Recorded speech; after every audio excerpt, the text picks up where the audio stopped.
mga super kasari! Welcome back again sa ating channel, Rosham11. And for today's video, mayroon tayong konting yaw-yaw. Dahil mayroon ako nabasa sa comment section, sabi ng ating ka-super, Madam, paano nyo po napalago ang inyong Rosham Mini Mart? From Rosham Store to Rosham Mini Mart. From typical na sari-sari store to Mini Mart. So, paano nga ba?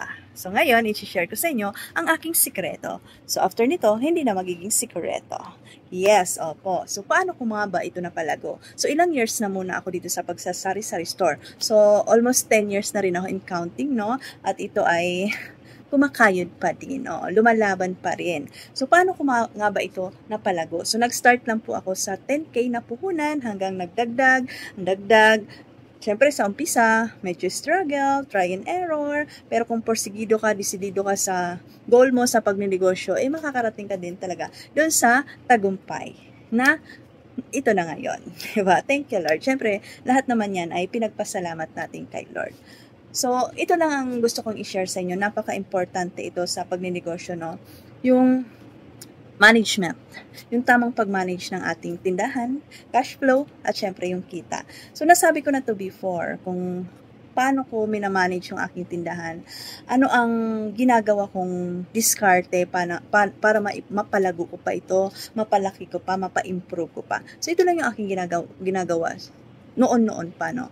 So, dito sa ating tindahan, alam naman natin kung magkano ang markup natin. Meron tayo dyan 10%, 15%, 20%. So, ako bilang negosyante, dito lang ako sa pinakababang percent. Paano ako kumuha ng percent ng kitas dito sa tindahan ko? Dito lang ako sa pinakababa, sa 10% lang. So, alam naman natin na mayroon tayo dyan mga produkto na nilalagyan natin ng markup ng 15%, mayroon din 20%. So, ang kita no, nandito lang sa Rosham Mini Mart. Umiikot-ikot lang. Kasi ang kinukuha ko lang, yung pinaka-average lang na kita natin, which is yung 10%. Opo. Kaya, nakakapagdagdag pa tayo ng dagdag paninda, nagkakaroon pa tayo ng extra puhunan kasi hindi nga natin kinukuha lahat ng kita dito sa ating tindahan. Mayroon pa rin naiiwan kay store. Halimbawa, kung bumenta man ako sa isang araw ng 10,000, so, ang kukunin ko lang doon, dahil doon lang tayo sa pinaka-average, sa 10% lang tayo. So, sa 10,000, ang 10% doon is 1,000. So, sa 1,000 na yun lang ang pagkakasyahin ko sa isang araw na mga gastusin namin, sa mga expenses. Wait lang, may nahabol. Okay. So, ito lang din ang sinasabi ko mga ka-super, no? Huwag tayong kukuha sa kita ng tindahan more than doon sa minamark up natin sa ating paninda. Kasi kung ikaw kukuha ka sa tindahan mo ng 30%, so sobra-sobra na yun doon. So ang ending nun, nakuha mo na yung puhunan ng store. So ang kung kukuha ka man ng porsyento dyan sa tindahan mo, doon lang din kung magkano yung minamark up mo. Kasi yung kita mo, doon nga yan sa minamark up ng paninda. Kung 10% pa yan, 15%, 20%. So ako nga, ito nga ang aking ginawang sekreto. So, doon lang ako, humuhugot lang ako, bumabawas lang ako sa pinaka-average na kita ko, which is 10%. So, yung naiiwan, nakita pa, naka-store lang, umiikot-ikot lang. So, ito lang din, another tips no mga ka-super, na tayo bilang isang negosyante, dapat, live within your means, within our means. Yung mamuhay tayo ayon sa kakayahan natin. Kung halimbawa, kumikita lang tayo, kung ito ang bread and butter natin, ito ang pinaka-source of income natin ng tindahan, kukuha lang tayo dito kung ano yung nakukuha natin. Kung halimbawa, kumukuha ka lang ng 10%, sa 10,000 na benta, 1,000 lang sa'yo doon, release mo pa yung mga expenses dyan. So, yun lang ang pagkakasyahin natin. Kasi kung mamumuhay tayo more than doon sa kinikita natin, wala talaga mangyayari. Mapupurdoy ang ating negosyo. Ay, tayo pa humahabol mga ka-super. Close na ako ha. Time check tayo ay 12:10 a.m. So, dahil may ilaw tayo, may tao dito, habol lang sila. So, nasa na ba tayo? Ito talaga mahirap sa pagiging super vlogger, tapos super tindera pa, no? So, reconnecting tayo. So, ayun na nga. Mamuhay tayo ayon sa kakayahan lang natin. Alam mo, minsan iniisip ng iba, no, na dami na natin pera. Pero tayong negosyante, isipin lang natin, sa 10,000 na benta natin, magkano lang sa atin doon sa 10%, 1,000. So, syempre, ang dami pa natin. Sa isang araw yun, ha. So, ang gastos natin sa isang araw, yung 1,000 na yun lang pagkakasyahin natin. I-divide natin yon, mga expenses natin, personal expenses. Kasi nga, dito lang tayo humuhugot ito lang yung ating source of income. So, lahat talaga dito, pati personal expenses natin, dito lang sa isang araw, 1,000.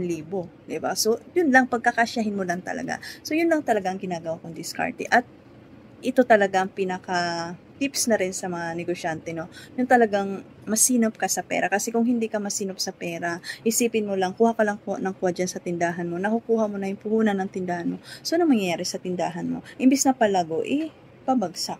No? Kasi nakukuha na yung puhunan ng tindahan. So, depende na lang siguro kung mayroong pang-abono dyan, may nagsusupport sa'yo. So, ako kasi, ito talaga, sa tindahan lang talaga kami umaasa sa ngayon. At, ito na rin din, no? Dagdag tips ko na rin din. Ako din kasi is, hindi ako nagpapawala ng backup. Halimbawa, may trabaho si Indoy. So, nakakapagbigay. So, ginagawa ko, minomultiply ko yung mga perang binibigay niya. Pinadagdag ko ng paninda. At kung mayroon mang kita dun, sinisave ko para in case na wala na naman siya work. So, mayroon na naman kayo pagkukunan. Ganon. So, tamang diskarte lang sa ating kaperahan dito sa ating tindahan para lumago yung ating tindahan. Okay?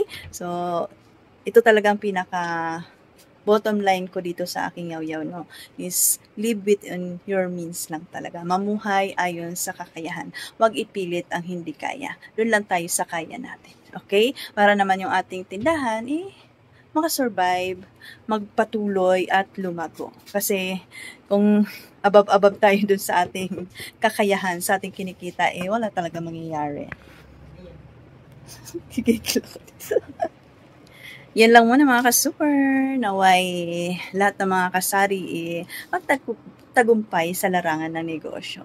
Basta, lagi kong sinasabi, ito lagi kong tips sa inyo, magsipag, magtiyaga, at maging masinop sa pera talaga.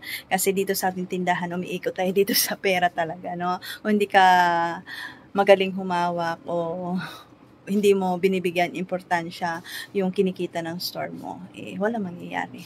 Dapat talaga masinop ka. Okay? So, mahalin mo ang iyong tindahan, pahalagahan mo. Kasi ang tindahan ang bubuhay sa inyo, sa akin, sa atin, no? So, ito yung, natin, parang talagang kinakapitan sa oras ng kailangan, di ba? So, ngayon, kahit papano, nakaka-survive na, nakakabayad na ng bills, at kahit papano, nakakapagdagdag ng paninda, at nakakapag-save, at meron na tayong mga na-invest kahit papano. So, yan lang. Thank you for watching. Bye-bye. No hit love lang. Mabuhay tayong lahat.